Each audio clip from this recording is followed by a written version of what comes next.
ओम नमो भगवते वासुदेवाय। नारायणं नमस्कृत्य नरं चैवं नरोत्तमं देवीं सरस्वतीं व्यासं ततो जयमुदीरयेत्। नष्टप्रायेषु भद्रेषु नित्यं भागवत सेवया भगवती उत्तमश्लोके भक्तिर्भवति नैष्टिकी। 15 அத்தியாயம் 15 8வது ஸ்லோகம். ஷரீரம் யத் அவாப் மாதாஜி 7வது ஸ்லோகத்துல ஒரு பேரா மிஸ் படிச்சிட்டோம் லாஸ்ட் பேஜ் படிச்சிட்டோம் அது மாதாஜி படிச்சிட்டோம். படிச்சிட்டோம். மமைவாம்சஜீவுல அதெல்லாம் okay okay okay thank you Mataji. शरीरं यत् अवाप्नोति यस्याप्युक्तमुदीश्वर गृहीत्वैदानि संयादि वायुर्गन्धानि वाशयात्.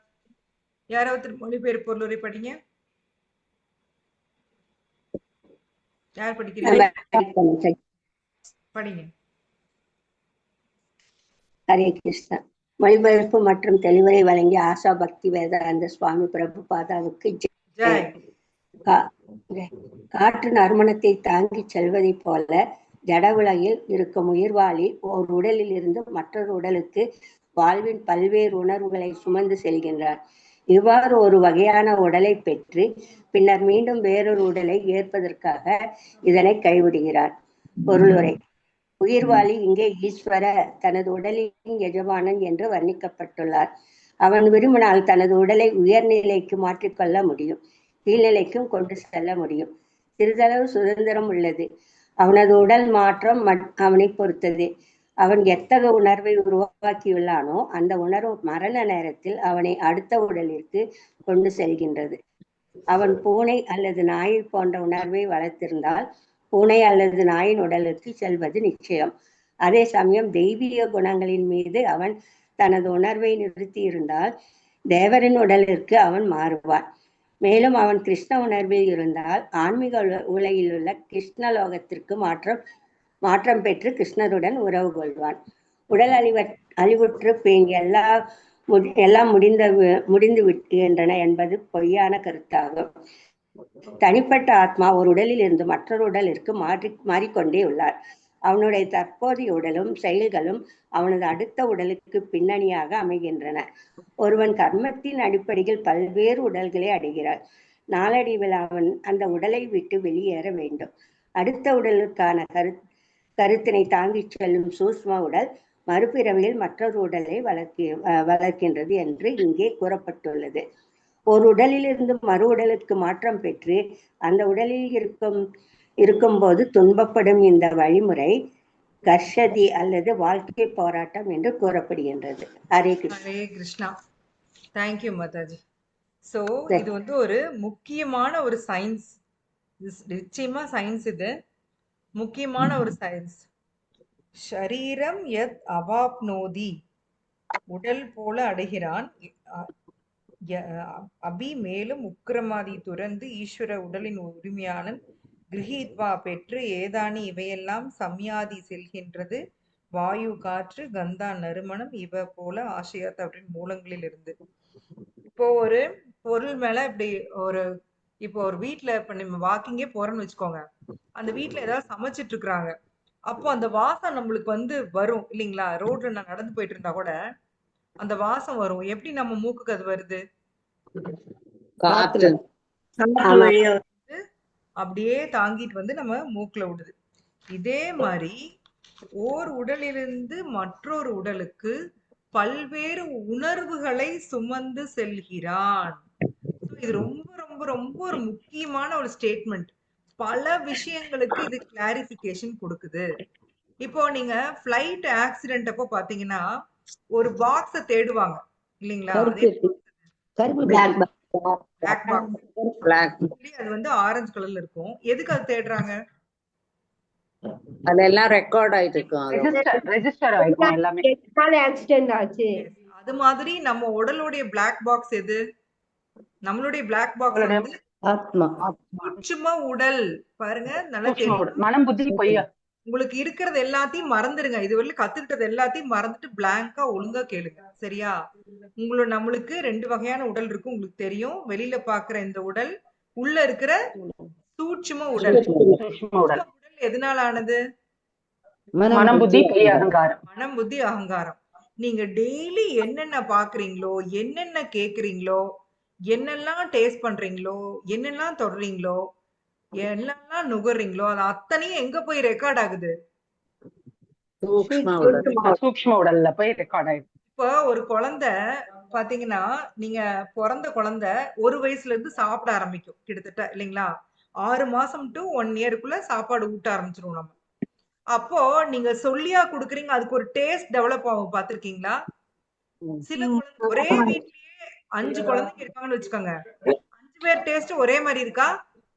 இல்லம்மா. இல்ல. ஒருத்தருக்கு காரம் பிடிக்கிறதுன்னு காரம் பிடிக்கலன்னு இனிப்பு பிடிக்கிறது. இனிப்பு பிடிக்கும். இப்ப எனக்கு நானே சிஸ்டரும் 2 வயசு தான் வித்தியாசம். எனக்கு இனிப்பு பிடிக்கும், அவளுக்கு பிடிக்காது. சோ அந்த மாதிரி எங்க 2 பேத்துக்கும் எவ்வளவோ டேஸ்ட் வித்தியாசம் இருக்கு. அப்ப அது யாராவது சொல்லி தராங்களா? அது எங்க இருந்து இந்த குழந்தைக்கு வருது யோசிங்க. அது வயித்துல இருக்கிறப்ப இல்ல இப்போ அது கடந்த போன ஜென்மங்களுடைய நினைவுகள் தான் அது எல்லாமே. அந்த தாக்கம் தான் பதிவு பதிவானது பதிவானதுதான். எஸ் இந்த ஜென்மாந்திர டேஸ்ட் வாசனை. எல்லாமே நீங்க என்ஜாய் பண்ண ஆசைப்படுறீங்க சரிங்களா? சோ இந்த சூட்சும உடல் பதிவுக்கு ஏத்த மாதிரி உங்களுக்கு அடுத்த உடல் கொடுக்கப்படுது. கொஞ்சம் மியூட் பண்ணிக்கோங்களேன். யாரு வீட்ல? Okay thank you. சோ சூட்சும உடல் பதிவுக்கு ஏத்த மாதிரி தான் எனக்கு அடுத்த உடல் கிடைக்குது. தெளிவா புரிஞ்சுக்கோங்க. அதனாலதான் கண்ட விஷயத்த பார்க்காத இப்ப அந்த மகாத்மா காந்தியோட அந்த குரங்கு பொம்மை இருக்கும் இல்லையா? பார்க்காத கேட்காத இப்படி இருக்கும் இல்லையா? ஒண்ணு இப்படி இருக்கும், ஒண்ணு இப்படி இருக்கும், இன்னொன்னு இப்படி இருக்கும். பார்த்திருப்பீங்க. தீயதை பார்க்காதே, தீயதை பேசாதே, தீயதை கேட்காதே. எதனால அப்படி சொல்றாங்க? நீங்க ஒரு திருட்டே நடக்குது, ரொம்ப இன்ட்ரெஸ்டா அதை பத்தி கேக்குறீங்கன்னா உங்க சூட்சும உடல்ல ஒரு பதிவு வந்துரும் சரிங்களா? நாளைக்கு நாமளும் ட்ரை பண்ணி பார்க்கலாமேன்னு தோணுமாமா. அதனாலதான் அந்த கொலை பண்றது, கொள்ளையடிக்கிறது, ஏன் பேப்பர் படிக்க வேணாம்னு பிரபுபாத் சொல்றாருன்னா இதனாலதான். அந்த தொடர்ந்து அந்த கிரைம் பத்தி எல்லாம் நம்ம படிக்க படிக்க என்ன ஆயிரும்னா அதெல்லாம் எங்க போய் ஸ்டோர் ஆகுது? இந்த ஜென்மத்துல எதுவும் பண்ணாம இருக்கலாம் சரிங்களா? பண்ணாம இருக்கலாம். நெக்ஸ்ட் ஜென்மத்துல என்ன பண்ணுவீங்க? நீங்க ட்ரை பண்ணி பாத்துருவீங்க. இந்த பாடி தான் இருக்கே, ட்ரை பண்ணலாமே அப்படின்னு உங்களுக்கு தோணும். சோ உங்களுடைய சூட்சும உடல் பதிவுகள் மட்டுமே நீங்கள் அடுத்த உடல்ல உங்களோட அடுத்த உடலை டிசைன் பண்ணுது. அதை முதல்ல புரிஞ்சுக்கணும். அதனாலதான் நம்மளுடைய பக்தி ப்ராசஸ் பாத்தீங்கன்னா அந்த சூட்சும உடலை பியூரிஃபை பண்றதுதான் பக்தி ப்ராசஸ் சரிங்களா? இன்னைக்குதான் மாதாஜி புரியுது சூக்ஷ்ம உடலோட இது. எத்தனையோ தடவை கேட்டாச்சு, ஆனா இன்னைக்குதான் சொல்ற மாதிரி இன்னைக்குதான் நல்லா புரியுது. Very nice. புரிஞ்சிருச்சுன்னா சந்தோஷம். தேங்க்யூ மாதாஜி. வெரி வெரி பகவான் ஏதோ புத்தி கொடுத்து என்ன பேச சொல்றாரு, அவ்வளவுதான் எனக்கு தெரியும். ரொம்ப ரொம்ப முக்கியமான தடவை வாசிப்போம் மாதாஜி, அதுல மண்டையில ஏறல மாதாஜி. கரெக்ட். இப்பதான் அந்த அர்த்தமே தெரிஞ்சிருக்கு மாதாஜி. எஸ். அதனாலதான் அந்த சூட்சும உடலை பியூரிஃபை பண்றதுதான் பக்தி சரிங்களா? அப்ப அத ஸ்பிரிச்சுவலைஸ் ஆக்குறதா நம்மளோட வேலை. அத ஆன்மீகமா மாத்துறோம் நாம. சோ அப்ப என்ன ஆகும்னா இப்ப நான் என்ன சொன்னேன்? சூட்சும உடல் தான் உங்களோட அடுத்த பிறவிக்கு காரணம்னு சொன்னேன். அப்ப அந்த சூட்சும உடல் ஆன்மீகம் ஆயிடுச்சுன்னா அப்ப நீங்க பிறவி எடுப்பீங்களா? எடுக்க மாட்டோம். அப்ப ஆட்டோமேட்டிக்கா என்ன ஆயிரும்? ஆத்மா ஃப்ரீயா இங்க இருந்து கிளம்பிரும். திரும்ப திரும்ப நாம சூட்சும உடல்ல பௌதீக பதிவுகளை பதிச்சுக்கிட்டே இருந்தோம்னா அதுக்காக வேண்டி திரும்ப திரும்ப நம்ம பிறவி எடுப்போம். அதனாலதான் அட்டாச்மெண்ட் வேண்டாம். ஃபேமிலியோட இன்டர்னல் டிட்டாச்மெண்ட், எக்ஸ்டர்னல் அட்டாச்மெண்ட் நம்ம சொல்லுவோம் இல்லைங்களா? உள்ளுக்குள்ள அட்டாச்மெண்ட் இருக்கக்கூடாது, வெளியில அட்டாச்மெண்ட் இருக்கிற மாதிரி இருங்க அப்படின்னு நம்ம சொல்றோம். ஏன்னா நீங்க அந்த ஃபேமிலியோட ரொம்ப அட்டாச் ஆகி இருந்தீங்க அப்படின்னா திரும்ப நீங்க அந்த ஃபேமிலிலேயே தான் பிறப்பீங்க. ஏன்னா உங்க சூட்சும உடல்ல பதிவாயிருது. இந்த குடும்பம் நல்ல குடும்பம், என் குடும்பம், அதை எப்படி விட்டுட்டு போறதுன்னு ஒரு பதிவு இருக்கு. அதனால திரும்ப அதே குடும்பத்துல பள்ளியா, பாச்சியா, கரப்பாம்பூச்சியா என்ன வேணாலும் நம்ம பிறக்கலாம். ஐயா கூட பிறக்கலாம்.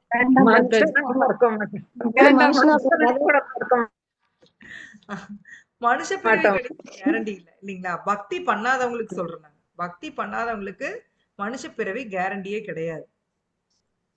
சோ அதனாலதான் இந்த சூட்சும உடல் ரொம்ப ரொம்ப முக்கியம். அத நீங்கெல்லாம் இப்ப என்ன பண்றீங்க? ரிப்பீட்டடா நீங்க பகவானோட கதை கேக்குறீங்க இல்லைங்களா? ஆமா, ஆல்மோஸ்ட் டெய்லி கேக்குறீங்க எல்லாருமே. அப்படிதானே? கேக்குறோம். கேக்குறீங்க. பக்தர்களோட இருந்து ஜெபம் பண்றீங்க. சோ அப்போ வந்து உங்களை அறியாமல் உங்கள் சூட்சும உடல் தூய்மையாயிட்டே வருது. முன்ன மாரி நம்மளுக்கு வந்து அந்த பௌதீக ஆசைகள் வர்றதில்ல இல்லைங்களா? ஆமா. முன்னெல்லாம் நமக்கு ரொம்ப இருந்தது. இப்ப வந்து அது வர்றதில்ல. ஏன்னா நம்மளுக்கு தெரிஞ்சிருச்சு அதுல இன்னும் பெரிய டேஸ்ட் கிடையாது. அதே டைமா பக்தர்களோட இருந்தா நல்லா இருக்கும்னு நமக்கு தோணுது இல்லைங்களா? இப்போ இந்த ஆமாமா. கிளாஸ் இருக்கு. உங்கள வந்து வீட்ல எல்லாரும் சினிமாக்கு வான்னு எக்ஸாம்பிளுக்கு சொல்றேன். சினிமாக்கு வான்னு கூப்பிடுறாங்க. நமக்கு வந்து இப்ப என்ன தோணுதுன்னா, கிளாஸ் நல்லா இருக்குமே. சினிமாவுக்கு போறத விட கிளாஸ் நல்லா இருக்குமே. முன்ன மாரி இருந்தா சினிமா தான் பிரிஃபர் பண்ணுவோம். இல்லீங்களா? ம். ம். ஓடிருவோம். வீட்ல போர் அடிச்சிட்டு இருக்கிறதுக்கு சினிமாக்காவது போலான்னு போவோம். ஆனா இப்ப வந்து நமக்கு ஃபர்ஸ்ட் பிரையாரிட்டி என்னது? Class attend. கிளாஸ். ஏன்னா அது பகவான பத்தி கேக்குறீங்க. அது வந்து உள்ள போய் உங்க சூட்சும உடல்ல பதிவாகுது. டேப் ரெக்கார்டர் மாரி பதிவாகுது. சோ அது வந்து என்ன பண்ணுதுன்னா, உங்க சூட்சும உடல்ல பியூரிஃபை பண்ணுது. கொஞ்சம் கொஞ்சமா பண்ணிட்டே வருது. அப்ப அதுக்கு ஏத்ததா நீங்க இன்னொரு உடல் நீங்க எடுக்கிறீங்க. இப்ப இந்த உடலை விட்டுட்டு அடுத்த உடலை எடுக்கிறீங்க. அதான் வந்து இந்த ஸ்லோகா. சோ உடலின் எஜமானன் வந்து நம்ம தான். சோ நாம விரும்புனா உங்களோட கான்சியஸ நல்லா வச்சுக்கிட்டீங்கன்னா உயர்நிலைக்கும் போலாம், தாழ்நிலைக்கும் போலாம். இல்லைங்களா? உங்க கான்சியஸ் டீக்ரேடடா இருந்துச்சுன்னா நீங்க நம்ம நம்மளோட அந்த எம் வாபி ஸ்மரன் பாவம் அந்த ஸ்லோகாவோட மீனிங்கே என்னது? நீங்க என்ன ஸ்மரணத்துல உயிரை விடுறீங்களோ அந்த உடல் உங்களுக்கு கிடைக்கும். சோ அப்ப அந்த உணர்வு நிலையை வந்து நான் வந்து ஹையர் கான்சியஸா வச்சுக்கணும். இப்போ நீங்க நீங்க நேச்சுரலாவே யாராவது உங்களை வந்து கண்ணை மூடி ஏதாவது ப்ரே பண்ணுங்கன்னு சொன்னா நமக்கு ஆட்டோமேட்டிக்கா பகவான் ஞாபகம் தான் வருது இல்லைங்களா? எல்லாருக்கும் வருதா இல்லையா? ஏதாவது ப்ரே வருது. சோ திரும்ப திரும்ப நீங்க பண்ண அந்த பிராக்டிஸ் இல்லைங்களா? சோ அதனால உங்களுடைய உணர்வு நிலை உயர்நிலையில இருக்கு. சோ இதே நீங்க திரும்ப பௌதீக செயல்கள்லயே உழண்டே இருந்தீங்கன்னா நான் நான்வெஜ் சாப்பிடணும் அந்த மாதிரி அந்த என்ஜாய் பண்ணணும்னு இருந்தே இருந்தீங்கன்னா உங்களோட உணர்வு நிலை கீழே போயிடும், தாழ்ந்த நிலைக்கு போயிடும். அப்ப அதுக்கேத்த உடல் தான் நமக்கு கிடைக்கும். இப்ப புரியுதா உங்களுக்கு அந்த காலே சமாமியவை ஏன் அது முக்கியம் அப்படின்னு? புரியுது. ஆமா. நீங்க எக்ஸாம்பிள் சொன்னீங்க, ஜடபரதர்து சொன்னீங்க அன்னைக்கு. எஸ் மாதாஜி சொன்னோம். இல்ல இப்ப உங்களுக்கு 2 ஸ்லோகா கனெக்ட் பண்ண முடியுதான்னு கேக்குறேன். முடியுது. முடியுது. சூட்சும உடல் பதிவுகளுக்கு ஏத்ததா அடுத்த உடல்னு இதுல கொடுத்துட்டாங்க. அங்க வந்து நீங்க சாகையில என்ன கான்சியஸ் இருக்கோ அந்த கான்சியஸ்ல தான் நீங்க அடுத்த உடல்னு சொல்லிட்டாங்க. சோ இது ரெண்டுக்கும் என்ன கனெக்ஷன் அப்படின்னா நீங்க சூட்சும உடல் பதிவு என்னோட கான்சியஸ்க்கு ஏத்த மாதிரி, அதாவது சூட்சும உடல் பதிவுகளுக்கு ஏத்த மாதிரி தான் என்னோட கான்சியஸ் இருக்கும். அந்த சூட்சும உடல் நான் வந்து பக்தி பண்ண பண்ண ஆன்மீகமா மாறும். அப்போ என்னுடைய உணர்வு நிலையும் ஆன்மீகமா மாறும். அப்படி படிப்படியா பண்ணி ஆன்மீகமா ஃபுல்லா மாறிட்டேன்னா நான் வந்து திரும்ப இங்க பிறவி எடுக்க வேண்டியது இல்லை. ஓகேங்க. சோ அதத்தான் பிரபுபாத் கொடுக்குறாரு. நமக்கு கொஞ்சோண்டு சுதந்திரம் இருக்கு. சோ உடல் மாற்றம் நம்மளுடைய உடல் மாற்றம் நம்மளை பொறுத்ததுதான். இதுல கிருஷ்ணா தலையிட மாட்டாரு. சரிங்களா? அதுதான் தெளிவா சொல்றாங்க பாருங்க. பிரபுபாத் அதே தான் சொல்றாரு. அந்த உணர்வு மரண நேரத்தில் அடுத்த உடலுக்கு கொண்டு சேர்க்குது. பூனை நாய் மாதிரி இருந்திருந்தா பூனை நாய் உடலுக்கு தான் நீ போவ. தெய்வீக குணங்கள் மேல உணர்வு நிறுத்தியிருந்தா தேவரோட உடலுக்கு நீ வருவ. அதே கிருஷ்ண உணர்வுல இருந்தீங்கன்னா கிருஷ்ண லோகத்துக்கு மாற்றம் பெறுவ அப்படின்னு சொல்றாரு. இப்ப இது புரியுதா இந்த லைன் எல்லாம்? எஸ் மாதாஜி, புரியுது மாதாஜி. எஸ். சோ அடுத்தது இன்னொரு கருத்தை அட்டாக் பண்றாரு பிரபுபாதர். இந்த உடல் இப்போ நிறைய பேருங்க அவங்களோட சித்தாந்தம் எல்லாம் என்னன்னு பாத்தீங்கன்னா இந்த உடல் போயிருச்சுன்னா அவ்வளவுதான். அவங்கள பொறுத்த வரைக்கும் இந்த உடலை என்ன தப்பு வேணா பண்ணிக்கலாம். இந்த உடல் போயிருச்சுன்னா எல்லாம் போயிருச்சு, அவ்வளவுதான், ஜாலின்னு நினைச்சிட்டு இருக்கிறாங்க. ஆனா நமக்கு நல்லா தெரியும் உடல் போனாலும் நாம இப்ப உயிரோட தான் இருக்கோம். ஆத்மா என்னவா இருக்கு? ஆக்டிவா தான் இருக்கு இல்லையா? உடல் மட்டும்தான் போகுது. சோ நீங்க வந்து இது எல்லாத்தையும் சுமந்துக்கிட்டு இன்னொரு உடலுக்கு போறீங்க. இப்போ ஒரு உடல் இருக்கு. இப்போ டெத் டைம் வந்துருச்சு. சோ ஃபர்ஸ்ட் பாத்தீங்கன்னா பரமாத்மா போவாரு. பின்னாடி ஜீவாத்மா அந்த சூட்சும உடலோட கிளம்பி போவோம். வெறும் கிராஸ் பாடி மட்டும்தான். டெத்துங்கிறது வெறும் கிராஸ் பாடிக்கு மட்டும்தான். சூட்சும உடல் சாகாது. அது வந்து ஆத்மா கூடயே டிராவல் ஆகும். நீங்க எந்த உடல் போனீங்கனாலும் இந்த சூட்சும உடல் கூடயே தான் வரும். அதனாலதான் நம்ம சொல்றோம், நீங்க அமெரிக்கா இப்ப இந்த பிரசன்ட் பாடியிலேயே சொல்றோம், அமெரிக்கா கண்டி நீங்க போய் உட்கார்ந்து இருந்தாலுமே உங்க சூட்சும உடல் அலோ பண்ணாதான் நீங்க சந்தோஷமா இருக்க முடியும் இல்லையா? இல்லைன்னா ஆமா நீங்க அமெரிக்காலையும் போய் உட்கார்ந்துட்டு இருப்பீங்க இல்ல, சந்தோஷம் வராது. ஏன்னா உங்க மைண்ட் உள்ளுக்குள்ள இருந்து உங்களை வந்து குத்திக்கிட்டே இருக்குது. நீ உனக்கு அந்த பிரச்சனை இருக்கு, இந்த பிரச்சனை இருக்கு, நீ அப்படி பாவம் இப்படி பாவம், அவங்க உனக்கு இதை பண்ணாங்க, இவங்க உனக்கு பண்ணாங்க, ஐயோ நீ இப்படி இருக்கியே, நீ எதுக்கு இங்க வந்து உட்கார்ந்துருக்க, இந்த மாதிரி கண்டபடி உங்களை வந்து டீஸ் பண்ணும் மைண்டு. அமெரிக்காலேயே போயிருந்தீங்கன்னா கூட. சோ சந்தோஷம்ங்கிறது வெளியில தேடுறது கிடையாது. உள்ள இருக்கிற அந்த சூட்சும உடல் அது வந்து அமைதியாகிறப்பதான் உண்மையான சந்தோஷம் வரும். அது எப்ப அமைதியாகும்னா பகவானோட அந்த சூட்சும உடலை கனெக்ட் பண்ணீங்கன்னா தான் அது வந்து அமைதியாகும். அது வரைக்கும் அது ஆடிக்கிட்டே தான் இருக்கும். அது உங்க கண்ட்ரோல்ல இருக்காது. உங்களால மைண்ட் எல்லாம் கண்ட்ரோலே பண்ண முடியாது இல்லையா? அர்ஜுனா சொல்றாரு இல்லையா, என்ன சொன்னாரு? காற்றை விட வேஷம். மனம் காற்றை விட வீசும் காத்துல வீசும் அடக்கிடுவேன் காற்று நான் மனச நான் என் மனதை மைண்ட முடியாது. வந்து அடக்கவே முடியாது. S S. சோ நீங்க எவ்வளவு பெரிய பணக்காரரா வேணா இருக்கலாம், உலகத்துல இருக்கிற அத்தனை செல்வமும் உங்கள்ட்ட இருக்கலாம், ஆனா நீங்க சந்தோஷமா இருப்பீங்களான்னா அதுக்கு கேரண்டி இல்லை. ஏன்னா உங்க கூடவே உங்க எதிரி இருக்கிறான், உங்க மைண்ட் இருக்கிறான். சரியா? சோ அந்த மைண்ட டேம் பண்றதுதான் பக்தி. அந்த சூட்சும உடலை டேம் பண்றதுதான் பக்தி. சோ நீங்க இந்த இந்த உடல்ல செய்யற பதிவுகளோட நீங்க அடுத்த உடல் போறீங்க. அதுல திருப்பி பதிவுகள் ஆட் பண்ணிட்டே வர்றீங்க. அடுத்த உடல் போறீங்க. அதுல பதிவுகள் ஆட் பண்ணிட்டே வர்றீங்க. இப்படிதான் நம்ம பல கோடி ஜென்மமா இங்க சுத்திட்டு இருக்கோம். இந்த பௌதீக உலகத்துல நிறைய சேர்த்து வச்சு உட்கார்ந்துட்டு இருக்கோம். சோ நீங்க படிச்சிருப்பீங்க கூட்டம் பீச்சம். அந்த பக்தி வந்து அந்த சீடு விதையவே வேரோட புடுங்கிரும், அந்த பாவ விதையவே எடுத்துரும் நம்ம பார்த்தோம் 9ஆம் அத்தியாயத்துல இல்லைங்களா? பிரபுபாது கொடுத்திருந்தாரு. அந்த அப்படின்னா என்ன அர்த்தம்னா அந்த சூட்சும உட பதிவுகளை அது நீக்கிரும், அந்த விதைய எடுத்துரும். இந்த பாவம் பண்ணுங்கிற அந்த விதையை வந்து பக்தி எடுத்துருமா. சோ அத வந்து வேற ஏதாவது பிராயச்சித்த முறையில பண்ண முடியுமான்னு கேட்டீங்கன்னா கிடையாது. எந்த பிராயச்சித்தமா இருந்தாலும் அது வெளிப்புறமா செய்யறதுதான் இல்லைங்களா? பிராயச்சித்தம் பூரா வெளிப்புறமா நீங்க செய்யறது. உள்ளுக்குள்ள இருந்து இந்த சீடை விதைய எடுக்காம எப்படி நீங்க வந்து இப்ப நீங்க பிரபுபாத கொடுப்பாரு இல்லையா யானை குளியல் நம்ம பார்த்தோம் இல்லைங்களா உபதேசாமிரத்துல? யானை என்ன பண்ணும்? வந்ததும் மனசுல வாரி தன்னோட மேல மேலே போட்டுக்கிட்டேன். பிராயச்சித்தம்ங்கிறது என்னது? யானை குளியல் மாதிரிதான் கிறிஸ்டியன்ஸ் பண்ணுவாங்கன்னு பிரபுபாத் சொல்லுவார் இல்லையா? கிறிஸ்டியன்ஸ் என்ன பண்ணுவாங்க? சண்டே வந்து பண்ணிட்டு போய் மன்னிப்பு கேட்பாங்க. மண்டே வந்து தப்பு சோ அதுல என்ன பிரயோஜனம்? நீங்க ஒரு வாரம் ஃபுல்லா தப்பு பண்ணுவீங்க, மன்னிப்பு கேட்பீங்க, திரும்ப தப்பு பண்ணுவீங்க. நீங்க அந்த தப்பு பண்ணுங்கிற அந்த எண்ணத்தை வேரோட எடுக்கிறதா உண்மையான பிராயச்சித்தம் இல்லையா? அத பண்றதுதான் பக்தி. அப்ப அது எவ்வளவு உயர்ந்த விஷயம் யோசிச்சு பாருங்களேன். நமக்கு இன்னுமே பக்தியோட அருமை புரியல மாதாஜி. நம்ம எடுத்திருக்கிற இந்த ப்ராசஸோட அருமை இன்னுமே நமக்கு புரியல. சரிங்களா? இது ரொம்ப ரொம்ப ரொம்ப உயர்ந்த ஒரு ப்ராசஸ். சைத்தன்ய மகாபிரபு நம்ம கொடுத்திருக்கிறது மிக உயர்ந்த ஒரு ப்ராசஸ். இது இதோட வேல்யூ நமக்கு ஆக்சுவலா புரியல. நமக்கு எல்லாம் ஈஸியா உங்களுக்கு வீட்டுல பட்டன் தட்டணும்னே கிடைக்கிறதுனால நம்மளுக்கு அதோட உண்மையான வேல்யூ புரியல. நீங்க மித்த எல்லா அட்டோன்மெண்ட் எல்லா பிராயச்சித்தமும் ட்ரை பண்ணி இதுக்கு வந்திருந்தோம்னா நமக்கு அது தெரியும். மித்த எல்லா பிராயச்சித்தமுமே வெளிப்புறமானது. பக்தி மட்டும்தான் உள்ள இருந்து நாம நம்மளுடைய உணர்வு நிலையை தூய்மை பண்றோம். சரிங்களா? பகவானை நினைக்க பகவான் உள்ள வர வரதான் எல்லாம் தூய்மையாகும். நீங்க பகவானை பத்தி படிப்பீங்க. அபாப வித்தம் அவர் அப்படின்னு சொல்லியிருப்பாங்க கிருஷ்ணாவர். சோ தூய்மையானவற்றில் தூய்மையானவர்.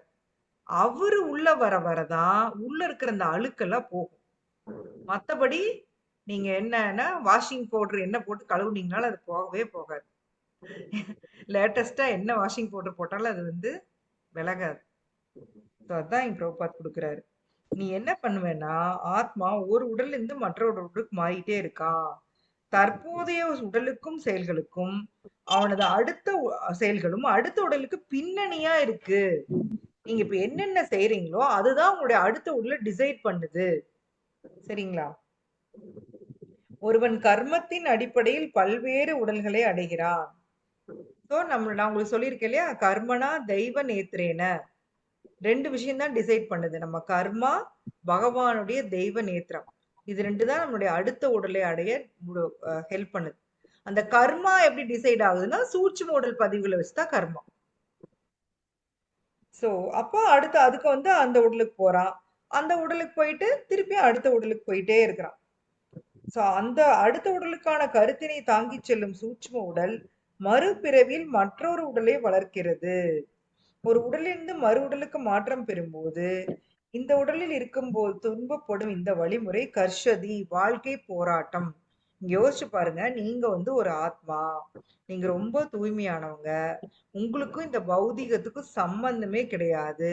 ஆனா நீங்க உங்க சூட்சும உடல்ங்கிற அந்த பாரத்தை இப்படி முதுகுல சுமந்துக்கிறீங்க. ஷோல்டர் பேக் இந்த குழந்தைங்க போடும் இல்லையா, அது மாதிரி ஷோல்டர் பேக்ல ஃபுல்லா கல்ல வச்சு கட்டி விட்டா எப்படி இருக்கும்? மலை ஏற முடியுமா நம்மளால? அது மாதிரி நம்ம ஏறிட்டு இருக்கோம். அந்த சூட்சும உடல் பாரத்தை தாங்கிட்டு ஒவ்வொரு உடலா குதிச்சுக்கிட்டே இருக்கிறோம் ஆத்மா. அது பாரமா தான் இருக்கு, ஆனா எனக்கு கழட்டி விட முடியல இல்லைங்களா? எனக்கு வந்து பயம், கழட்டி விட்டா ஐயோ நான் இல்லாம போயிருவணும்னு ஒரு பயம், என்ஜாய்மெண்ட் போயிருமோ அப்படின்னு ஒரு பயம். சோ அதத்தான் வந்து இங்க குறிப்பிடுறாங்க. நீ ஒரு உடல் இருந்து இன்னொரு உடலுக்கு போறப்ப அந்த சூட்சும உடல் தாங்கிட்டு போய்கிட்டே இருக்கிற. இப்படியே பண்ணிட்டே இருந்தீங்கன்னா நீ இப்படியே இந்த பௌதிக உலகத்துல சுத்திக்கிட்டே தான் இருப்ப. அதுதான் வந்து இங்க கர்ஷதி, வாழ்க்கை போராட்டம். ஒரு உடல்ல போய் கஷ்டப்படுறது, அப்புறம் அடுத்த உடல்ல போய் கஷ்டப்படுறது, அப்புறம் மறுபடியும் இன்னொரு உடல் எடுத்து கஷ்டப்படுறது. இந்த பௌதீக உலகத்துல கஷ்டம் இல்லாதவங்க யாராவது இருக்காங்களா சொல்லுங்க பாப்போம். ஒருத்தர் யாரும் சின்ன குழந்தையில இருந்து யாரும் இல்லைங்கம்மா, எல்லாருக்கும் இருக்கு. எஸ், குழந்தைக்கு தான் ஜாஸ்தி போராட்டம், அது சர்வைவ் ஆகணும் இல்லைங்களா? அது குழந்தைக்கு ஒண்ணுமே தெரியாது, அதனால அது போராடுறோன்னே அது தெரியாது. அதே மாதிரி மனநிலை சரியில்லாதவங்களுக்கு ஒண்ணுமே தெரியாது, இக்னரண்ட் இல்லைங்களா? மத்தபடி அறிவுள்ள எல்லாருக்குமே வாழ்க்கை வந்து போராட்டங்கிறது நல்லாவே தெரியும் இல்லையா? ஒருத்தரோட லைஃப் ஸ்மூத்தா போயிட்டு இருக்கும், திடீர்னு அப்படியே அப்சைட் டவுன் ஆகும். நாம் நிறைய பார்த்திருக்கோம் அந்த மாதிரி. இன்னைக்கு கூட சொல்றேன், அதாவது ஒரு குழந்தைக்கு வந்து அம்மாவும் இல்லை அப்பாவும் இல்லை, அதெல்லாம் வந்து எவ்வளவு பெரிய ஸ்ட்ரகிள் நினைச்சு பாருங்க. அந்த குழந்தை இந்த பௌதிக குலத்துல வாழ்றதெல்லாம் ரொம்ப ரொம்ப கஷ்டம். ஆனா நாம இதுல ஏதோ சந்தோஷம் இருக்குன்னு நம்ம நினைச்சிட்டு உட்காந்துட்டு இருக்கோம். அடுத்த ஸ்லோகம் இது சம்பந்தப்பட்டதா, அதையும் படிச்சிடலாம். ஸ்ரோத்ரம் சக்ஷு ஸ்பர்ஷனம் ச ரசனம் கிராணம் ஏவச்ச அதிஷ்டாய மனஷாயம் விஷயானுபசேவதே. வேற யாரா படிங்க. படிக்கிட்ட மாதாஜி படிங்க. மொழிபெயர்ப்பு. இவ்வாறு வேறொரு ஸ்தூல உடலை பெறும் உயிர்வாழி மனதை மையமாக கொண்டுள்ள ஒரு குறிப்பிட்ட விதமான காது, கண், நாக்கு, மூக்கு, தொடுபுலன் ஆகியவற்றை அடைகிறான். இதன் மூலம் குறிப்பிட்ட புலனின்ப விஷயங்களை அவன் அனுபவிக்கிறான். பொருளுரை. வேறு விதமாக கூறினால், ஜீவாத்மாவின் உணர்வானது நாய் பூனையின் குணங்களால் மாசுபடுமானால் அவன் தனது அடுத்த பிறவியில் நாய் அல்லது பூனையின் உடலை அடைந்து அனுபவிக்கின்றான்.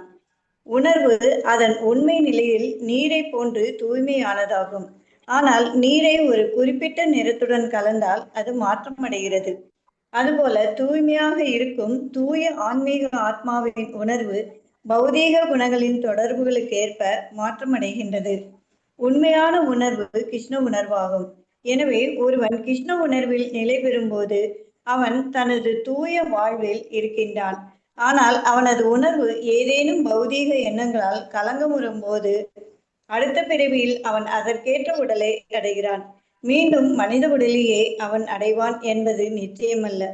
நாய், பூனை, பன்றி, தேவர் அல்லது 84 லட்சம் வகையான உயிரினங்களில் ஏதேனும் ஒன்றை அவன் பெறலாம். ஹரே கிருஷ்ணா. ஹரே கிருஷ்ணா. பிரபுபாத் நச்சு நச்சுன்னு ஒரு பொருளுரை கொடுத்துட்டாரு பாருங்க, தெளிவா சொல்லிட்டாரு. So, வேற ஒரு ஸ்தூல உடல் உங்களுக்கு கிடைக்குது.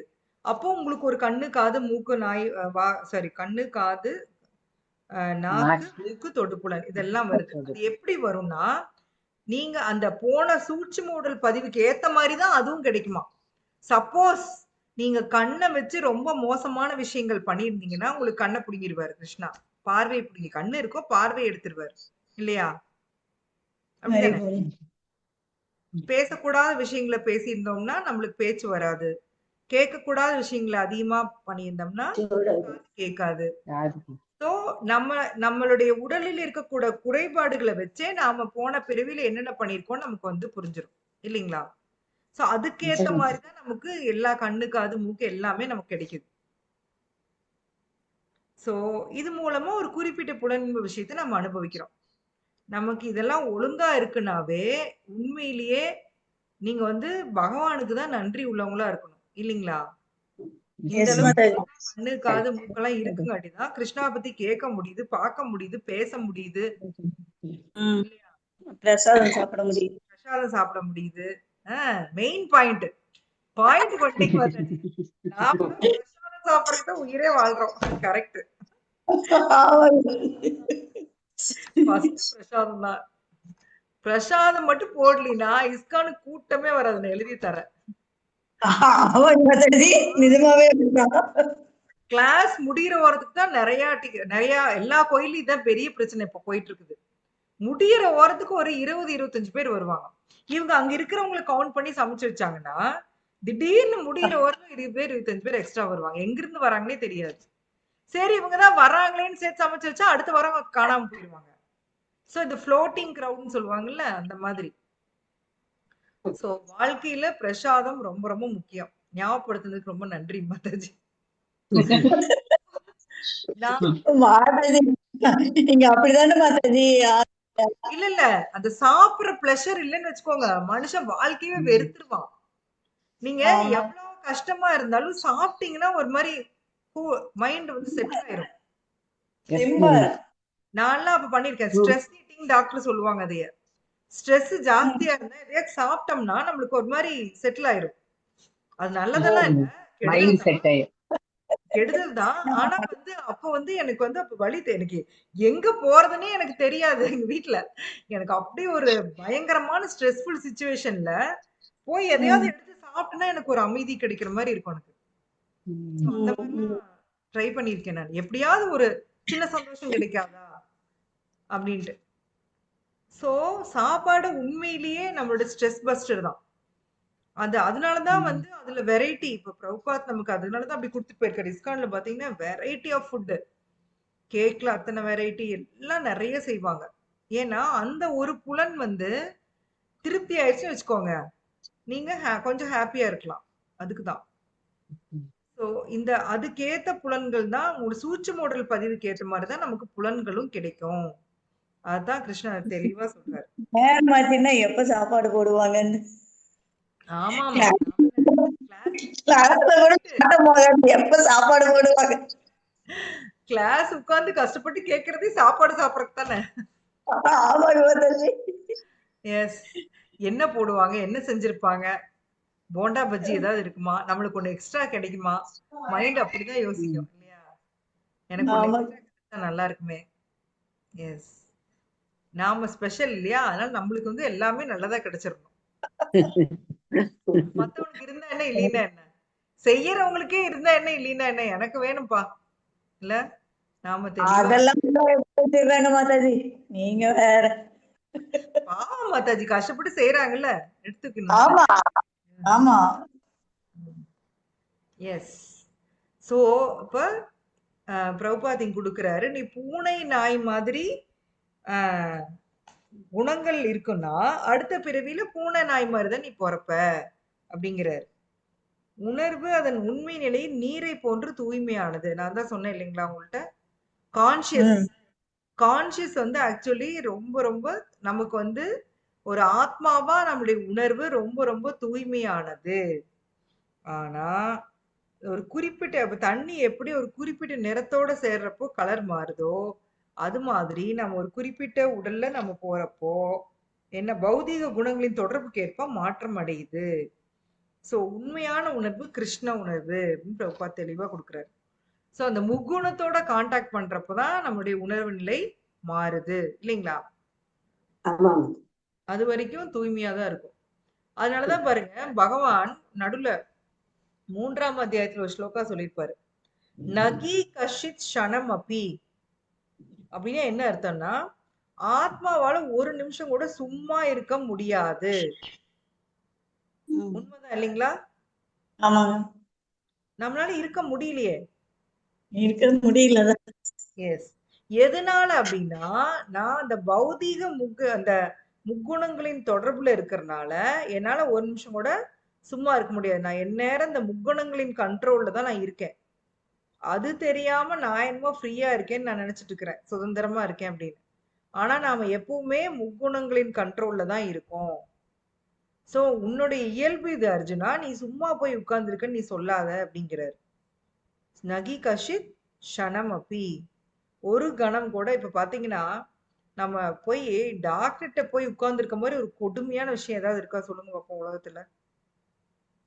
இல்லைங்க மாதாஜி. ஓ சாமி, எனக்கு அது ஒரு பயங்கர டெஸ்ட். எங்க வீட்டுக்காருக்காக போய் முதல்ல என் பையனுக்காக போய் உட்கார்ந்துட்டு இருந்தேன். இப்ப எங்க வீட்டுக்காருக்கு அந்த பிளட் டெஸ்ட் அந்த டயபெட்டிஸ்க்கு அதுக்கு போறப்பெல்லாம் எரிச்செரிச்சலா வந்துடும் மணி கணக்குல. நான் தான் சொல்வேன், உங்களுக்கு எப்படி டைம் முக்கியமோ எங்களுக்கு தானே டைம் முக்கியம். எதுக்கு இவ்வளவு நேரம் எங்களை வெயிட் பண்ண வைக்கிறீங்க? போய் அன்னைக்கு போய் நான் சண்டைக்கு போயிட்டேன். என்னோட டைமும் எனக்கு முக்கியம் தானே அப்படின்னு. அவங்க இல்லைங்க மேடம், இங்க பாருங்க அடுத்தது நீங்க தான், அடுத்தது நீங்க தான் சொல்லி உட்கார வச்சாங்க. சோ நம்ம வீட்டுல கூட நம்ம ஏதாவது வீட்டுல இருந்தோம்னா பாத்தீங்கன்னா எதையாச்சும் செஞ்சுட்டே இருப்போம், நமக்கு தெரியாது.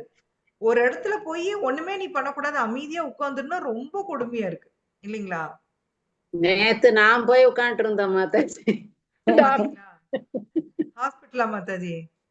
ஹாஸ்பிட்டல்ல போயிட்டு வந்து எனக்காக இல்ல, எனக்கும் எங்க ஹஸ்பண்டுக்கு வேண்டிதான் போயிட்டு 2 பேருக்கும். வந்தேன். வெயிட்டிங் தான், வெயிட்டிங் நம்மளால தாங்க முடியாத கொடுமை அது நமக்கு. Yes correct. 1.5 மணி நேரம் உட்கார்ந்துருந்தா கூட டாக்டர் வரலன்னாக்கா யோசிச்சு பாருங்க. அந்த மாதிரி கொடுமை எல்லாம் நடக்கும் எங்களுக்கு. ஏங்க மோதிஜி, ஒவ்வொரு டாக்டர் வந்து கரெக்டான டைம் கொடுத்துறாங்க மோதிஜி. ஒரு 10 நிமிஷம் முன்ன பின்ன வர்ற மாதிரி நல்லா புரிஞ்சு செய்யறவங்க இருக்காங்க அந்த மாதிரி. எஸ். போன்ல அப்பாயின்ட்மென்ட் போட்டா ஒத்துக்க மாட்டாங்களாமா, நேர்ல தான் வரணும். அது கொஞ்சம் சில ஆஸ்பத்திரி ஈரோட்ல பாரதி சுப்பிரமணியம் ஹாஸ்பிட்டல் அப்படிதான் இருக்கு, இங்கேயும் இருக்கு அது மாதிரி 2-3 நேர்ல தான் போடணும் இல்லையா? எல்லா ஹாஸ்பிட்டலும் நேர்ல தான் போய் போட்டாகும். ஏன்னா அவங்க சொல்ற இன்னொரு பாயிண்ட் என்னன்னா, நமக்கு முன்னாடி நிறைய பேர் வந்து உட்கார்ந்து கிடக்குறாங்க இல்லையா, அவங்களுக்கு வந்து நாம போன்ல போட்டோம்னா அவங்க பாதிக்கப்படுவாங்கன்னு அவங்க சொல்றாங்க. சில பேர் கேன்சல் பண்ணிடுவோம். அப்ப அவங்களுக்கு அது ஒரு இதுதானே, வெயிட் பண்ணிட்டு அதுக்கு அதெல்லாம் இருக்கு. அவங்களோட டிஃபிகல்டிஸ் அவங்களுக்கு. நம்மளோட புரிஞ்சு செய்யலாம். 10 நிமிஷம் முன்ன பின்ன ஆகும். அவங்க வழியினா அடுத்தவங்களை விட்டுறலாம். அப்புறம் 4 பேர் கழிச்சு கூட விடலாம். அதெல்லாம் ஒருத்தர் புரிஞ்சு செய்யறாங்க. மாதாஜி எவ்வளவு ஹாஸ்பிட்டல் கட்டி வச்சாலும் கூட்டம் அம்முது. மக்கள் ஒவ்வொரு ஹாஸ்பிட்டல்லையும் அவ்வளவு வியாதி இருக்கா, அவ்வளவு மக்கள் தொகை இருக்கா என்னன்னே புரிய மாட்டேங்குது. வியாதி இருக்குது, மக்கள் தொகை இருக்குது. அப்புறம் நம்ம வேணும்னு அதே டாக்டருக்கு தான் போகணும்னு போறோம். நமக்கு நல்லா பாக்குறாரு மாதாஜி. நிறைய ஸ்பெஷலிஸ்ட் வந்துட்டாங்க ஒரு பார்ட்டுக்கும். அதனால கூட்டமும் ஜாஸ்தி ஆயிட்டு இருக்குது இல்லைங்க. வருஷம் வருஷம் மாதாஜி, வருஷம் இத்தனாயிரம் டாக்டர் வெளியே வராங்க. ஆனா ஹாஸ்பிட்டல்ல எந்நேரம் கூட்டமாவே இருக்கு.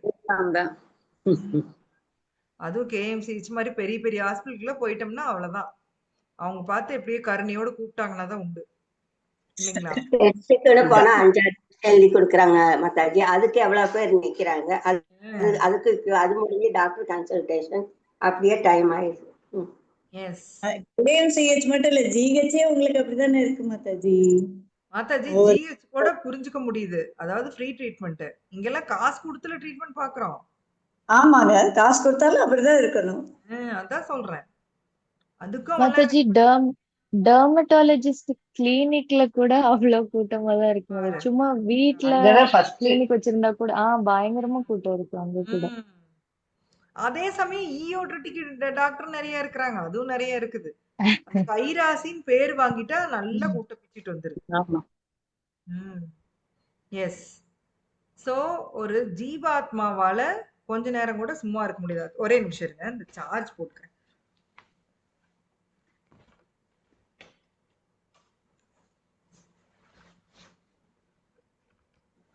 அதுதான் நம்ம பார்த்தோம். எஸ். சோ நாம ஏதோ ஒரு நம்ம எந்த கான்சியஸ்ல உயிரை விடுறோமோ அதுக்கேத்த மாதிரி நம்மளுக்கு 84 லட்சம் வகை உயிரினங்கள்ல ஏதோ ஒரு உடல் நமக்கு கிடைக்கும். சோ நம்மளோட ட்ரைனிங் பூரா எதுக்கு? கிருஷ்ணா கான்சியஸ்ல இருக்கிற பிரபுபாத் நம்ம கொடுக்குற ட்ரைனிங் என்ன அப்படின்னா அந்த கான்சியஸ் லெவலை இன்க்ரீஸ் பண்ணதான் கொடுத்துட்டு இருக்காரு. சோ அந்த கான்சியஸ நாம கிருஷ்ணா கான்சியஸா மாத்திட்டோம் அப்படின்னா நாம இங்க பிறவி எடுக்க தேவையில்லை, பகவான்கிட்ட போயிடலாம். சோ நம்ம இப்ப பண்ணிட்டு இருக்கிறது பூரா அதுக்கான ட்ரைனிங் தான். புரிஞ்சுதா உங்களுக்குலாம்? புரியுது மாதா, புரியுது. என்ன புரிஞ்சு சொல்லுங்க, அது நான் உங்க வாயில கேக்குறேன். பாஞ்சாலி மாதாஜி இன்னைக்கு என்னமோ ரொம்ப புரிஞ்சிருச்சு. நீங்களே இல்ல மாதாஜி, அத நம்மளோட கான்சியஸ பத்தி தானே நீங்க சொல்றீங்க. நம்ம உயிரை விடும்போது எதை பத்தின கான்சியஸ்னஸ்ல இருக்கிறோமோ அதே தான் நமக்கு அடுத்த பிறவி வரும் அப்படிங்கிறது. அடுத்தது நம்மளோட அதான் இப்ப நீங்க அந்த பிளாக் பாக்ஸ பத்தி சொன்னது இன்னைக்கு நல்லா மண்டையில பதிஞ்சிருச்சு மாதாஜி. அதுல இருக்கு எல்லாம், அதுல ரெஜிஸ்டர் ஆகி கிடக்குல்ல. அப்ப அதுக்கு தகுந்த மாதிரி நம்மளோட பிறவிகள் வந்துட்டே இருக்கும். ஒன்னும் பகவானே விசாரிச்சா கிருஷ்ண உணர்வேலே வாழ்ந்தா நம்ம விட்டா உயிரை விட்டா அங்க போலாம், அவர்கிட்டே போயிடலாம். அப்படி இல்லைன்னா தேவர்களை நினைச்சிட்டு அதாவது என்ன சொல்றது, பக்தியா என்ன சொல்லலாம், அதுக்கு என்ன மாதிரி சொல்றது, தேவதைகள்கிட்ட போறத பத்தி என்ன மாதிரி சொல்றது மாதாஜி? அப்படி இல்லைன்னா இந்த மாதிரி நாய் பூனை அந்த மாதிரி கீழ் இல்லைங்களா தாழ்ந்த பிறவிகளை நீங்க பக்தி பண்ணலன்னா கண்டிப்பா அடுத்த பிறவி மனித பிறவிக்கு அடுத்தது எது அப்படின்னா கீழ்நிலை உயிரினம் தான். சரிங்களா? நீங்க என்ன கான்சியஸ்ல உள்ளீங்களோ அந்த அந்த உணர்வு தான் வருவீங்க. மாதாஜி சொல்ற தேவருங்கிறது மாதாஜி நம்ம பக்தி பண்ணி அந்த யோகி அந்த பக்தியில நிறைவேறாத இருக்கிறவங்க தான் தேவலோகத்துக்கு போவாங்க. தப்பு. உயர்ந்த செல்வ குழியில கிடைக்கும். கொஞ்சம் அமைதியா கேளுங்க. சொர்க்கத்துக்கு யாரு போவாங்கன்னா யார் ஒருத்தர் கர்ம யோகா ப்ராப்பரா பண்றாங்களோ அவங்கதான் சொர்க்கத்துக்கு போவாங்க. சரிங்களா? கர்ம யோகா கரெக்டா தர்ம அர்த்த காம மோக்ஷா அத கரெக்டா பண்றவங்க தான் சொர்க்கத்துக்கு போவாங்க. மத்தவங்கள போக முடியாது. வர்ணாசிரம தர்மம் கரெக்டா ஃபாலோ பண்றவங்க தான் அங்க போவாங்க. அதுலயும் பல பிறவிகள் கரெக்டா பண்றவங்க தான் பிரம்மா பதவி கிடைக்குமா. 100 தர்ம அர்த்த காம மோக்ஷம்னா மாதாஜி. மோக்ஷம் சொல்றது இல்லைங்களா? லிபரேஷன். அந்த ப்ராசஸ் கர்மயோகா ஃபாலோ பண்ணி, அதாவது அந்த வர்ணாசிரம தர்மம் ஃபாலோ பண்ணுவாங்க அவங்க. சரிங்களா? அவங்களோட ப்ராசஸ் அது. மோக்ஷம் அவங்க அடையிறது இல்ல. மோக்ஷம் கர்மயோகா பேசிக்கா பியூரிஃபை பண்ணுது, அவ்வளவுதான். நீங்க அதோட உடல் விட்டீங்கன்னா நீங்க சொர்க்கத்துக்கு போவீங்க, வருவீங்க. அப்ப நீங்க அடுத்து பியூரிஃபை ஆயிட்டீங்கன்னா அடுத்து ஞான யோகா பண்ணுவீங்க. அந்த ஞான யோகா பண்றப்பதான் லிபரேஷன் நோக்கி போவீங்க. ஏன்னா நீங்க ஆல்ரெடி பர்ஃபெக்டா கர்மயோகா பண்ணி முடிச்சறதுனால நிஷ்காம கர்மயோகா போயிருவீங்க. செயல் செய்வீங்க, பலனை எதிர்பார்க்காம இருப்பீங்க. அந்த கான்சியஸ் நீங்க உயிரை விட்டுருந்தீங்கன்னா அடுத்த பிறவில நீங்க ஞான யோகியா போவீங்க. ஞானம் எடுத்தோன்னே உங்களுக்கு புரிஞ்சிடும், இந்த பௌதிக உலகத்துல இருக்கிறது எல்லாமே வேஸ்ட்னு புரிஞ்சு மைண்ட் அடக்கி சென்சஸ் அடக்கி நீங்க ஞான யோகா பண்ணி அது மூலமா லிபரேஷன் அடைய ட்ரை பண்ணுவீங்க. ஓகேவா? எஸ். இப்ப இதுல ஏதாவது டவுட்ஸ் இருக்கு? ஏன்னா 2 நல்ல ஹெவியான ஸ்லோகம் பார்த்திருக்கோம். சோ அடுத்து விருப்பம் இல்ல, சொல்லுங்க மாதாஜி. ஆனா இப்போ அடுத்த பிறவி இருக்கு, கொஞ்சம் கொஞ்சம் இந்த இதுல எல்லாம் தொடர்பு இருக்கிறதுனால ஞான யோகம் அந்த மாதிரி போக முடியுமா மாதாஜி? ஞான யோகம் போறீங்க? நீங்க எதுக்கு ஞான யோகம் போறீங்க? நீங்க ஆல்ரெடி நீங்க அடுத்த மேல் லெவல்ல இருக்கீங்க, பக்தி யோகத்துல இருக்கீங்க. யோகம் தேவையில்லை. தேவையில்லை. ஓகே நீங்க இப்ப பண்ணிட்டு இருக்கிறது பக்தி யோகம். நீங்க பக்தி எந்த எப்படி நீங்க நீங்க இப்ப பக்தி யோகி பண்ணிட்டு நீங்க உயிரை விட்டீங்கன்னா திரும்ப உங்களுக்கு மனித பிறவி கிடைக்கும். நீங்க திரும்பவும் வந்து பக்தி யோகம் ட்ரை பண்ணுவீங்க. இத தொடர்ந்து உங்களை பியூரிஃபை பண்ணிட்டே வந்து பகவான் உங்களை வந்து ஒரு ஒரு ஏதோ ஒரு பிறவியில கூட்டு போயிடுவார். Okay okay.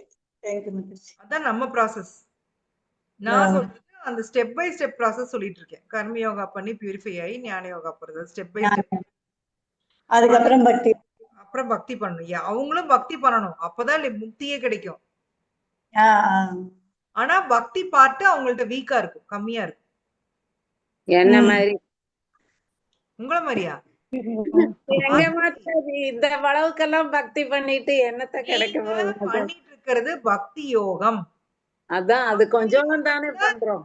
நம்ம லெவல் வந்து வெவ்வேறு லெவல் இருக்கலாம். ஒவ்வொருத்தரும் ஒவ்வொரு லெவல்ல இருக்கலாம். சரிங்களா? அதையும் நீங்க முடிவு பண்ண முடியாது. கிருஷ்ணாக்கு தான் தெரியும் நீங்க எந்த லெவல்ல இருக்கீங்க, நான் எந்த லெவல்ல இருக்கேன். நீங்க இப்படி சொல்லிட்டு நீங்க உள்ளுக்குள்ள என்ன நீங்க சரண்டரடா கூட இருக்கலாம் கிருஷ்ணாட்ட. நான் வந்து பெரிய விளையாட்டு கிளாஸ் கொடுத்துட்டு நான் உள்ள சரண்டர் ஆகாம கூட இருக்கலாம். சரிங்களா? உங்களுக்கு உள்ளுக்குள்ள இருக்கிற பரமாத்மாக்கு தெரியும் நீங்க எவ்வளவு தூரம் சரண்டர் ஆயிருக்கீங்க, புரிஞ்சு வச்சிருக்கீங்க பாருங்க. இதுவே ஒரு பெரிய ரியலைசேஷன் மாதாஜி. இப்ப நீங்க சொல்றீங்க இல்லையா நான் ரொம்ப கீழ் லெவல்ல இருக்கேன், புரிஞ்சுக்கிறதே கஷ்டம்னு நான் சொல்ல வரேன். பௌதிக உலகத்துல நீங்க போய் அப்படி யாராவது சொல்லுவாங்களா பாருங்க? எல்லாரும் நான் சூப்பர் தான் பீத்திக்குவாங்களே ஒழிய நான் ரொம்ப கம்மியா இருக்கேன்னு யாருமே சொல்ல மாட்டாங்க. கவனிச்சு பாருங்க, யாரும் சொல்ல மாட்டாங்க. சோ இதுவே வந்து பக்தி பண்றதுனாலதான் உங்களுக்கு இந்த எளிமையே வருது, இந்த என்ன சொல்றது ஹியூமிலிட்டியே வருது. ஐயோ நான் பாரு எவ்வளவு மோசமா இருக்கேன் இல்லையா? பக்தி சங்கத்துல இருக்கிறதுனாலதான் மாதாஜி இதுவும் புரியுது. நம்ம தனியா பக்தி பண்ணா நம்ம பெரிய ஆளுன்னு நினைச்சிட்டு இருக்கோம். சங்கத்துல இருக்கிறதுனாலதான் ரொம்ப நம்ம எவ்வளவு கீழே இருக்கிறோம்னு புரிஞ்சு ஒவ்வொரு தாட்டியும் நினைக்கிறோம். அதனாலதான் ஒரு திருப்தி உண்மை இருக்கு மாதாஜி. அதுல போராது அப்படிங்கிற ஒரு இது. அது வந்து நீங்க எவ்வளவு பெரிய டிவோட்டி ஆனீங்கனாலும் அது இருக்கும். சரிங்களா? நீங்க கிருஷ்ண ராஜ் கவிதா கிருஷ்ண கவிராஜ் கோஸ்வாமி எழுதினார் இல்லையா? கவிராஜ் கோஸ்வாமி கிருஷ்ணதாஸ் கவிராஜ் என்ன சொல்றாருன்னா நான் மலத்துல இருக்கிற புழுவை விட கேவலமானவன் சொல்றாரு மாதாஜி. நினைச்சு பாருங்க, அவர் அப்படி அவர் 90 வயசுல உட்கார்ந்து எழுதுறாரு. கண்ணெல்லாம் மூடிக்குது, கண்ணை பிரிச்சு விட்டுட்டு எழுதுறாரு. கிருஷ்ணாவுடைய அனுகிரகம் இல்லாம அதை எழுத முடியாது. அதை எழுதுறாரு. ஆனா அவரு சொல்றாரு நான் மலத்துல இருக்கிற புழு விட கேவலமானவன். சோ இந்த கான்சியஸ் நீங்க இந்த தாட், இந்த திங்கிங் வந்து எவ்வளவு பெரிய டிவோட்டி ஆனீங்கனாலும் அது இருக்கும். நான் என்ன ஒண்ணுமே பண்ணல, நான் ஒண்ணுமே பண்ணல, நான் பக்தியே பண்ணல, இந்த ஃபீலிங் இருந்துகிட்டே தான் இருக்குமா. அது இருக்கிறது நல்லதுதான். அப்பதான் நம்ம பயந்துட்டு கொஞ்சம் பக்தி பண்ணுவோம் இல்லையா? அதே மாதிரி பகவான் வந்து ரொம்ப ரொம்ப பியோர். அவரு உள்ளதுலயே பியோர். நீங்க பியூரிஃபை ஆயிட்டு இருக்கீங்க. நீங்க கொஞ்சம் ஆயிட்டீங்கன்னு நினைக்கிறப்ப, கிட்ட போயிட்டீங்கன்னு நினைக்கிறப்ப அவர் இன்னும் தூரமா போறாரு இல்லையா? அதனாலதான் நம்மளுக்கு வந்து இன்னும் எட்டல, நான் ரொம்ப மோசம் அப்படின்னு தோணுது நம்மளுக்கு இல்லையா? நமக்கும் பகவானுக்கும் குறுக்க நிக்குது. சோ அந்த அனர்த்தங்கள் நிவர்த்தியாக நிவர்த்தியாக நிவர்த்தியாக நீங்க கிருஷ்ணாவை நோக்கி போயிட்டே இருப்பீங்க. அப்புறம் நிஷ்டா, ருச்சி, ஆசக்தி, பாவா, பிரேமா. சரிங்களா? பகவான் ரொம்ப தூரத்துல இருந்தா கூட நமக்கு சில நேரங்கள்ல நம்ம யோசிக்காமலே பகவான் நமக்கு சில ஃபேவரபிளா சில காரியங்கள் நடத்தி கொடுத்தாரு. ஐயோ என் கூடவே இருக்காரு கடவுள். நான் சொல்றது அவர் கூட தான் இருக்காரு. பட் அவருடைய அந்த உலகத்தை ரியலைஸ் பண்றோம் மாதாஜி. அப்பதான் கொஞ்சம் ரியலைஸ் பண்றோம் அந்த டைம். கரெக்ட் சொல்றது எக்ஸாக்ட்லி கரெக்ட். நானும் நிறைய வாட்டி உணர்ந்திருக்கேன். நடக்காத நினைச்சதெல்லாம் பகவான் நடத்தி கொடுத்திருக்காரு. சரிங்களா? கரெக்ட். ஆமா, அவரோட அந்த அந்த பிரசன்ஸ ஃபீல் பண்ண வச்சிருக்காரு. அதான் அப்ப நான் நினைப்பேன் காரணமற்ற கருணை காமிக்கிறாரு நம்ம மேல தோணும். அத ஃபீல் பண்றீங்க பாருங்க. நிறைய நம்ம ஒரு ஸ்டெப் வச்சா அவர் 2 ஸ்டெப் முன்னாடி நம்ம கிட்ட வருவார் மாதாஜி. இதைய புரிஞ்சுக்கிறதுக்கே நமக்கு பக்தி தேவை. பக்தி இல்லாதவங்க இதை புரிஞ்சுக்கவே மாட்டாங்க. கடவுள் எத்தனை கொடுத்தாலும் அவங்களுக்கு பத்தாது, இன்னும் வேணும் இன்னும் வேணும் தான் கேட்பாங்க. ஆனா பக்தனுக்கு மட்டும்தான் ஐயோ நான் எவ்வளவு மோசமானவன், எனக்கு போய் கிருஷ்ணா இப்படி கொடுக்குறாரே, இந்த ஃபீலிங் ஒரு பக்தனுக்கு தான் வருமா. இப்ப மாதாஜி சொன்னாங்க இல்லையா, அந்த ஃபீலிங் வந்து பக்தர்களுக்கு மட்டும்தான் வரும். சோ நம்ம பக்தி பாதையில ஒழுங்கா போயிட்டு இருக்கோம்னு அர்த்தம். சரிங்களா? சோ சரிங்க. அத வந்து கிருஷ்ணாஸ் மர்சி அவர் கீழே இருக்கிறவங்கள ஒரே இழுத்து மேல கூட கூட்டு போவாரு. இல்லையா நான் நிறைய பிறவி வெயிட் பண்ண வைப்பாரு. அதெல்லாம் அவர் கையில. நீங்க அதை பத்தி கவலையே படாதீங்க. உங்களோட வேலை பகவானுக்கு சேவை செய்யறது மட்டுமே. ஹரே கிருஷ்ண ஹரே கிருஷ்ண கிருஷ்ண கிருஷ்ண ஹரே ஹரே, ஹரே ராம ராம ராம ஹரே ஹரே. அந்த மகாமந்திரமே கதி, நகதி நகதி நகதி அந்யதா. அப்படி இருந்தோம்னா நம்மளை கூட்டு போறது கிருஷ்ணா வேலை. அவர் பாத்துக்குவார், கவலையே படாதீங்க. சரிங்க மாதாஜி. ஹரே கிருஷ்ணா. எஸ் ஹரே கிருஷ்ண மாதாஜி. சூட்சும உடல்ங்கிறது வந்து புத்தி, மனம் எல்லாம் சேர்ந்ததா? அகங்காரம், ஐம்புலன்கள் கிடையாது. அனம்பத்தி அகங்காரம். இதுல ஐம்புலன்கள் வராது. எங்க புலன்கள் வராது. திடீர்னு சந்தேகம். சூட்சும உடல்ல இது 3 தான், மனம், புத்தி, அகங்காரம். அதை எப்பதான் விடுவோம் தெரியல மாதாஜி. அது விட்டாதான் நமக்கு இது கிடைக்கும். அதை விட முடியாது. அத வந்து நான் சொன்னேன் இல்லையா, நீங்க தோல்ல போட்டிருக்கிற ஒரு வெயிட் பாரம்னு, அந்த பாரத்தை குறைக்கணும்னா நீங்க பக்தி பண்ண பண்ண அந்த பாரம் குறைஞ்சிரும். அது தானே பியூரிஃபை ஆயிரும். அதை விட முடியாது, பியூரிஃபை ஆகும். அது வந்து ஸ்பிரிச்சுவலைஸ் ஆயிரும். நீங்க ஆல்மோஸ்ட் நீங்க எல்லாம் கரெக்டா பண்ணிட்டு இருக்கீங்க, அதான் பண்றீங்க. தினம் ஜபம் பண்ண பண்ண அந்த சூட்சும உடல் பியூரிஃபை ஆயிட்டே வருது, உங்களை அறியாம ஆயிட்டு வருது. சரிங்களா? சரிங்க. ஹரே கிருஷ்ணா. ஹரே கிருஷ்ணா. வேற யாருக்காவது சந்தேகங்கள் இருக்கா? இது சம்பந்தமா என்ன புரிஞ்சுது, ஏதாவது கேட்கணுமா?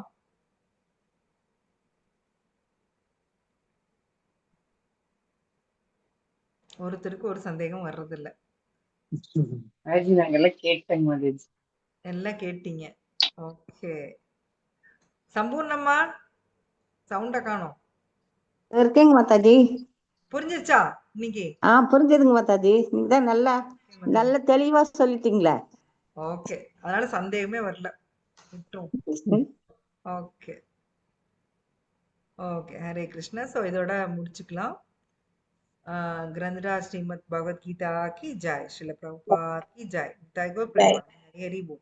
हरे कृष्ण।